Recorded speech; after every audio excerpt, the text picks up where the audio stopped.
Hey, what's going on, my dudes and dudettes? Otaku here, and I can't tell you how excited I feel to finally being back and building another model kit. In this video series, we are going to be tackling probably the most unique and probably the most funnest Kitbash project we've ever worked on. So without further ado, welcome to the Final Fantasy VII Kitbash collaboration project.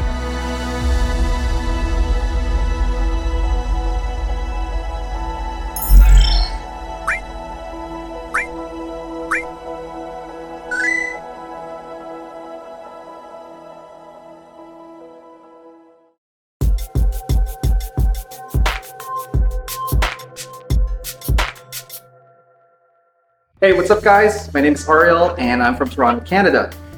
For my day job, I work in the interior and architectural field, but my love is always going to be in mecha and gunpla. Doing kit bashes allows me to get my ideas out and make it to reality, especially when there are competitions or collaborations or group builds. I've been building model kits for many years and I love the kit bashing aspect of it.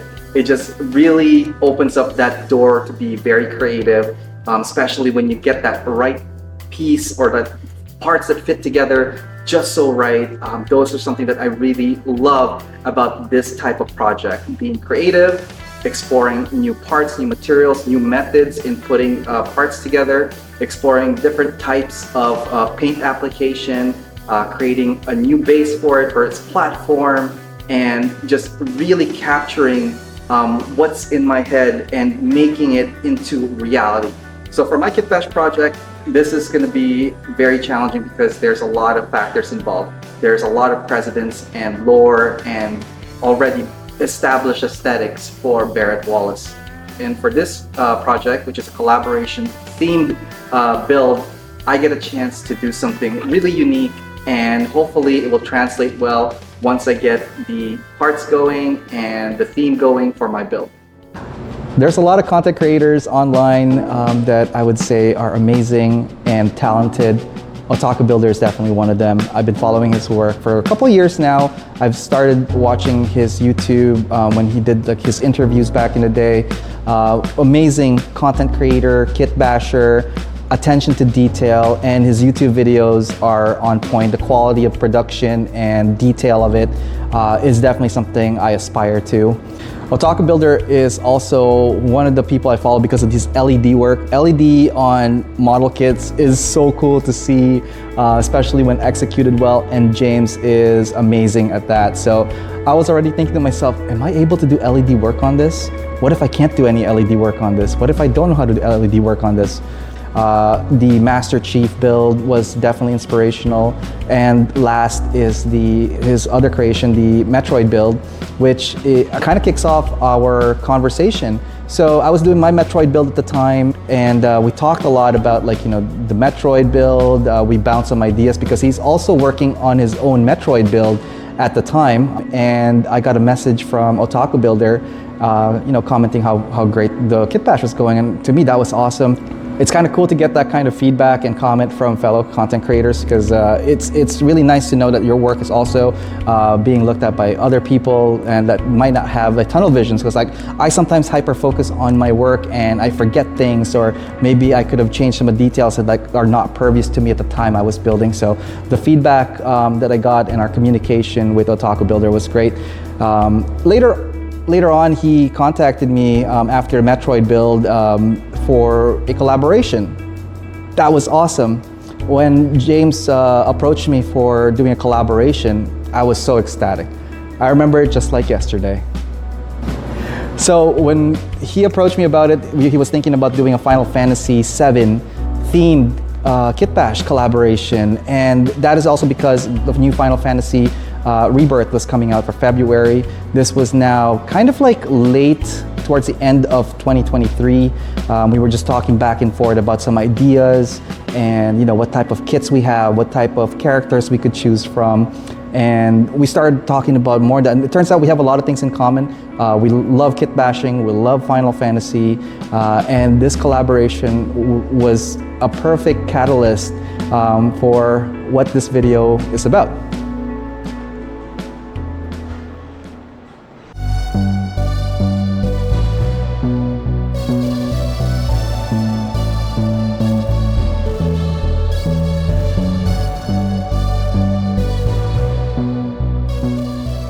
So when we initially started talking about which characters we're going to do for this Final Fantasy VII collaboration, the obvious most popular choices would have been Cloud and Sephiroth, very iconic characters. So we started thinking about characters and Gundam model kits that we have in our backlogs or something that we could get. So for the first couple of portions, I was really into getting a Sephiroth build, and I think Sephiroth is a very iconic character I'd love to work on, but I find that it was a little bit more challenging for where my capabilities were, and I probably wouldn't do justice. I was also looking at other characters like Vincent or Red 13. For Vincent, I would have used the Omegamon antibody because it had that nice slender leg to it, and it's also like a 1/100 scale almost. For Red 13, I was actually looking into a whole bunch of Zoid model kits to see if any of them fits the bill, but it's so hard to get the right like head and the snout for Red 13. So even though I have the animal looking Zoids kind of down pack, it would have just been a little bit tricky to get that Red 13 character.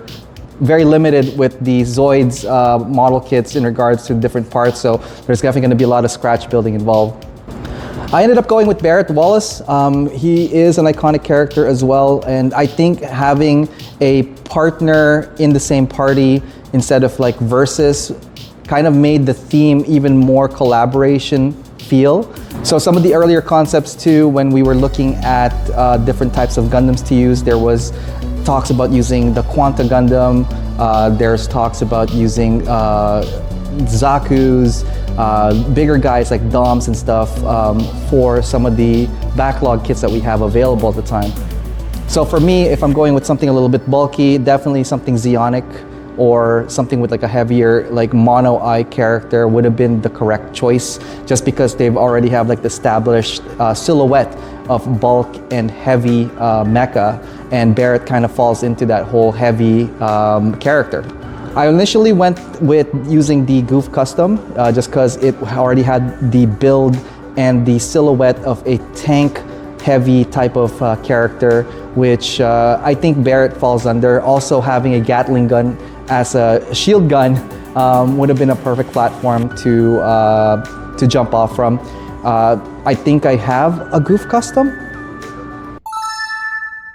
This project is definitely made out of labor of love, and there's a lot of commentary, lots of images and footages from our build from start to finish. So hopefully you guys enjoy this, find it entertaining or informative, and sit back, relax, and enjoy the video. So for the collaboration build for Barret Wallace, I was looking mainly for this kit due to the fact that it has a Gatling gun already built in there. It has like the nice body chunk that I'm looking for when it comes to like kind of like an assault heavy and kind of like a tanky kind of person like Barret. So what we're gonna do is we're gonna build this guy up. We'll see if we could somehow salvage the Gatling gun. I like the torso of this one. Probably gonna take out these piping here. Probably gonna replace the head. The shoulder looks good. I mean, if we chop off the spikes and all that stuff, it kind of has that feel of a vest. So we'll see how it goes. Let's pop this guy open and see what we can come up with.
So James suggested to check out the MG Ginn, and I could see what he was talking about, especially the chest area. So we're going to be popping this guy open. We're probably going to take this portion of the kit. I don't know if there's anything else we could steal from that, but like even the torso isn't too bad for a chunky kind of feel. Barret wise, I think this might be a good alternative. So we're going to pop this guy open. We're going to focus on the chest first, but I'll build probably the whole thing, maybe at least the main torso, the legs, and we'll see how that thing all kind of fits together. But definitely going to use the Titus arms for this one, just because I feel like this is like, it's nice for the shoulder, but maybe I could probably still use the forearms. We'll see how that goes. All right, let's build this up and let's connect them together, see what we come up with.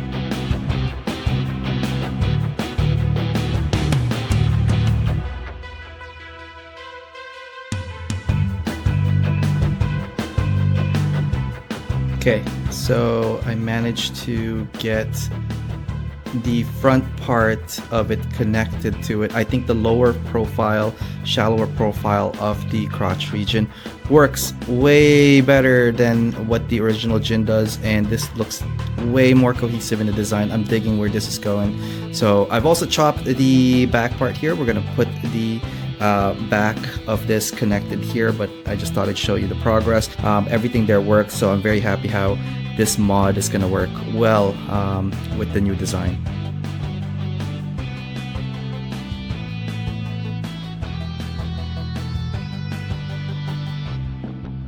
So for the shoulder area, I need to provide some kind of support to connect the shoulder armor.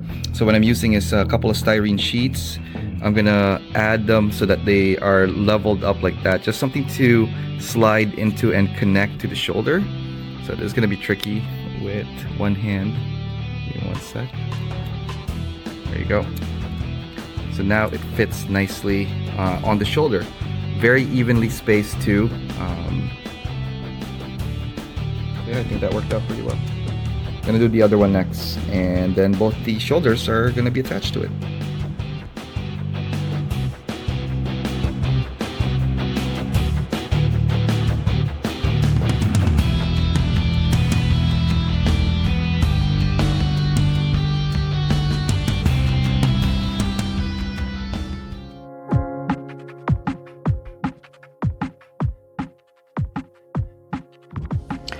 For this project, I used a whole bunch of various acrylic paints, varying types of browns, greens, and flesh colors, which are typically not my go-to combination for any type of mecha projects I've worked on in the past. So definitely this is outside my comfort zone.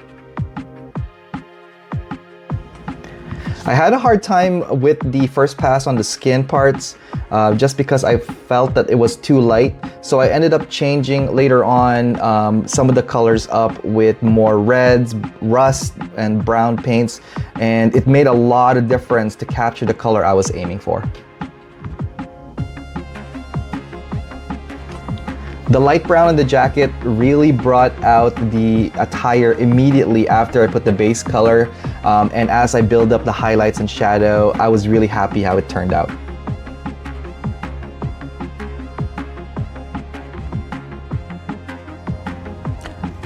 Not shown in this clip, unfortunately, but the painting for the Gatling arm, I used metallic colors, varying from light gunmetal, and using steel to add shadow and contrast for the weapon. Really turned out pretty well, and you'll see that further down the video.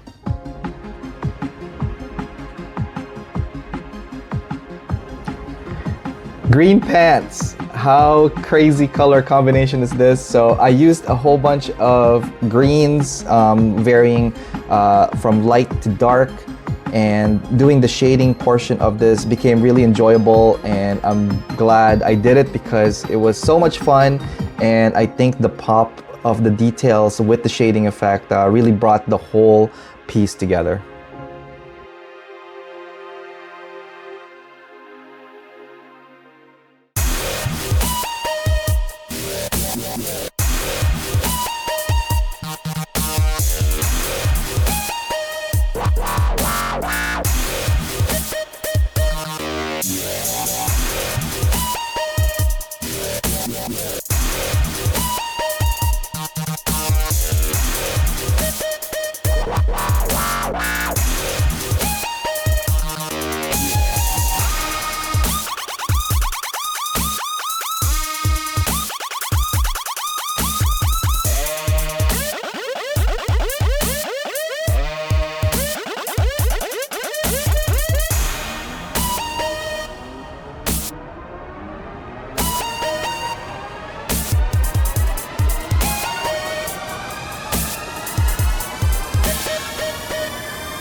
Now that the base is complete, we're going to do some light weathering on this. For the light gray on the base, we're going to use the model color German Gray. And for the darker grays here, we're going to chip it with the model color as well, Dark Sea Gray, and a little bit of the model color Gunmetal Gray, just to give it that metal feel. We're going to do some dry brushing as well as some sponge work.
So I applied some light weathering on the mecha, making it a little bit battle worn, which I think adds to the realistic feel and scaling of this mecha for Barret Wallace.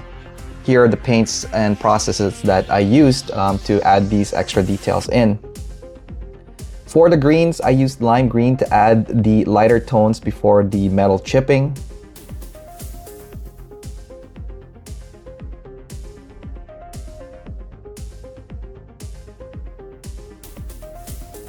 I used a really worn out brush to help with distributing various rough micro dots, as the mecha is quite large in scale.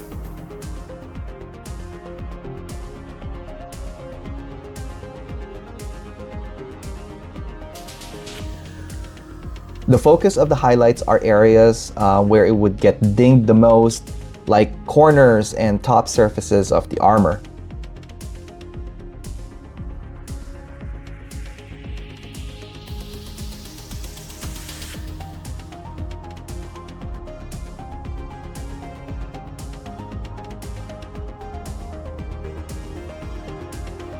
For the browns, I used light sand / leather highlights to help with the lighter tones prior to the metal chipping.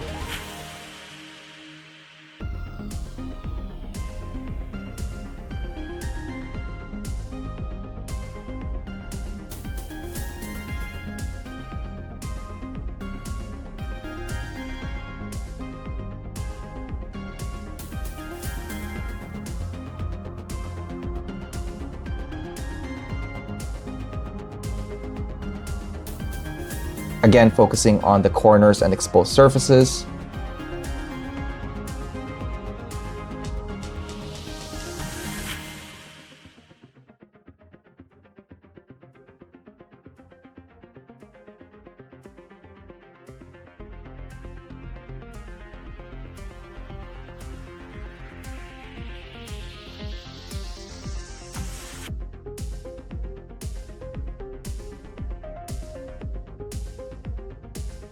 I used a bit of amaranth red for the skin type pieces to add some cool highlights, but it didn't turn out as well as I thought they would. So I went back and I used light sand again on the shoulders, arms, as well on the vest to help pop out the pieces prior to the metal chipping.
Here I used a bit of light gray on the black colored pieces of the chest and the head parts to add some contrast and visual wear on them.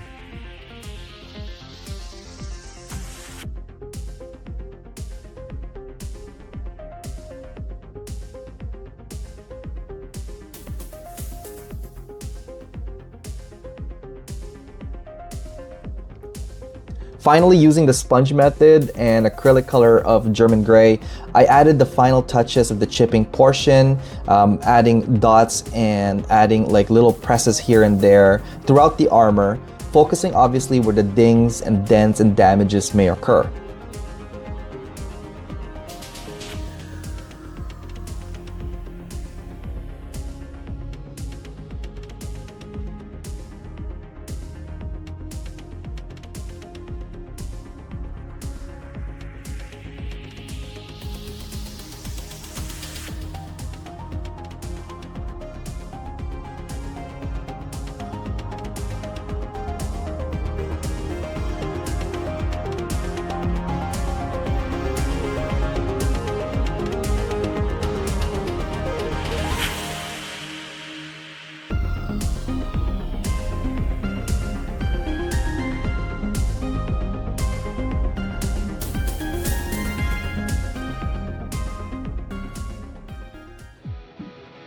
So the head part here, originally from the body, it was a Ginn, and even before that was a Zaku. I went with a GM head. This is from a GM2 custom sniper, or it's a GM1. One of the GM sniper custom head. Yes, I had to sacrifice a P Bandai kit, but it was so worth it because it kind of like brought the whole figure together. I obviously took out some of the parts, like the top head sensor for the scope, and I replaced that with a GM, oh sorry, not GN. I replaced the top part with the visor from the Guncannon. Yes, I sacrificed a Guncannon as well, but it just kind of gave that whole cohesiveness to the head. The one thing I kept from the GM Sniper is the front mouth guard. That acted kind of like Barret's beard in a way, so I'm really happy how the head turned out for this one here, and it just kind of brought the whole thing together. The collar from the back here is actually scratch built by many things, some plot plates, some build parts, and I chopped the collar from the Gundam Age Titus to fit as kind of like the cover for the back portion of the vest. I'm very happy how the Gatling arm turned out. I think the proportion to the 1/100 scale turned out way better than I anticipated using the MSG Gatling gun. The motor actually still works. Instead of turning it from the back, however, we have to turn it from the front. A couple of twists here will activate the kind of like the motorized Gatling effect for the gun, which I'm super happy it still works and it's incorporated with this. The other thing I like about the build as well is the incorporation of the vest. It was a little bit tricky because I had to raise the skirt up to form the side of the vest, and the back skirt as well, forming the back of the vest, which I'm happy that it turned out proportionally really well with the build. The other things that I liked about the build that I managed to incorporate, which adds detail and more close likeliness to Barret, are the pouches. So I used a couple of inspirational images from the Final Fantasy art book, the Final Fantasy VII in-game design, as well as some of the older PlayStation version of Barret. So in his latest incarnation or iteration of the design, he has like almost an asymmetrical type of pouches. So he has more pouches on his left-hand side than he did his right. So this one here, I added an extra pouch here just to give it that like asymmetrical feel, which balances out with the Gatling gun arm. The shoulders turned out really well. I also managed to change the color up on the side to kind of incorporate that vest, kind of like ripped version of his vest. See my vest, made from real gorilla's chest. No? For the base, I used a third-party model kit base. I forgot which one it is, to be honest. It was in one of my graveyard boxes that I managed to just find, and it turns, it has the right proportion to the scale of the mecha. I added some build parts from other pieces here just to give it a little bit more interest, change some of the colors around. I didn't go for too much yellow, even though I wanted to. The arms here are actually repurposed from a previous kit that I did. I did a small Natchin build a couple years ago, and these arms are from the high-grade RB79, the balls. So I used the arms from that here, and the rest of the other parts here are from various mechanical bases and custom color scheme. I think it turned out pretty well. Overall, I'm very happy how it turned out proportionate-wise and having a base to put context in the scale of this build. So in this kit bash, there's about 4 to 5 different model kits that I pulled parts from. So the sacrifice is definitely there, but it turned out super awesome, and I'm very happy how it turned out and how cohesive the parts kind of integrated with one another.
Thank you so much, guys, for watching. The opportunity to work with Otaku Builder has been a wonderful experience. So thank you, James, for inviting me to join this amazing journey with you. And hopefully you guys liked what we presented. If anything, I will catch you guys in the next collaboration and video. So until next time, see you guys.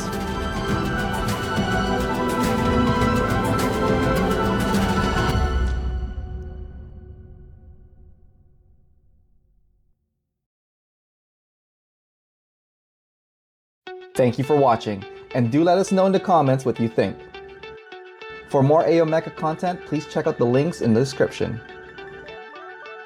Don't forget to follow and subscribe to help the channel grow and get notifications when new content is available. Special thank you to Arga Mojave for sponsoring my build. Please check out their socials and website. Links are in the description.